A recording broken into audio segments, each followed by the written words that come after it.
Although it may be uncomfortable, discussing dating and sex with your teens and even preteens is certainly a must, with alarming statistics like 31% experiencing dating violence or abuse.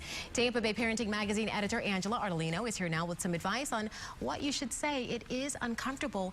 First of all, you have to decide what's age appropriate. When do you even start to let your kids date? What age is appropriate? Well, every child is different, and the parents know their children best. So they usually say around the age of 16, but you need to know whether they are mature enough. And the ways to figure that out is, do they handle their emotions? How do they handle them? Do they break down and cry at everything? Are they good at handling conflict and situations?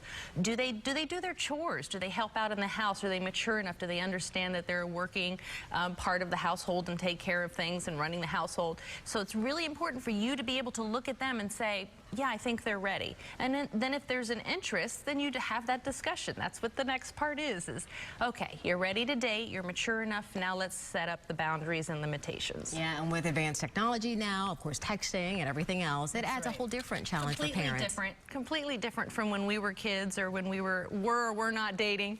But yes, a lot of a relationship goes between two young teenagers is over the cell phone or the computer. So remember, when you're setting those boundaries and limitations like curfews and where you can and can't go, that you keep that cell phone and computer in mind. You know, my best way to handle that is that at the end of the night, everybody plugs their cell phones in somewhere in a public place in the house and you go to bed. Otherwise, that teenager's going to be up all night long texting or on their computer, so it's really important that you shut that off. Okay. And that they understand what's appropriate to say and send over a text message or email. You found a shocking statistic. I mean, really shocking. More than 90% of teenagers say that it would be easier for them to avoid sexual activity if they were able to talk to their parents. 90%? I know. So as uncomfortable as it may be, and I've been in the situation a million times with my own kids and with kids that I was their teacher, they need to have that person they can come to and ask anything. And it could be the most shocking thing. It could be something you don't want to talk about. But if you're not that person that they can come to, they're going to find somebody else, or they're going to figure out,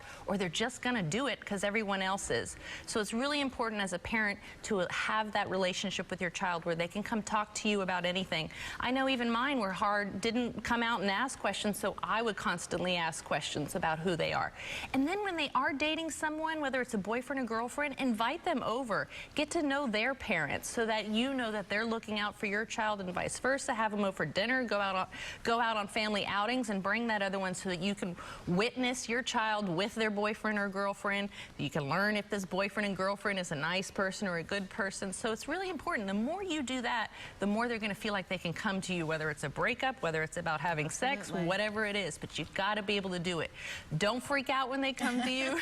Keep it inside and do your best to not judge them, not freak out. Remember, we were teenagers one time. Their ideas of what a relationship is much different than what ours is. You got to develop that poker face. That's right. Angela's going to be back with us next week, where we'll talk about becoming a playful parent. And if you missed any of her points, or you want to share the information with another parent, go to our website, abcactionnews.com. You can also find help with a variety of parenting issues on the Tampa Bay Parenting website, tvparenting.com. And while you're there, you can sign up for a subscription to Tampa Bay Parenting Magazine.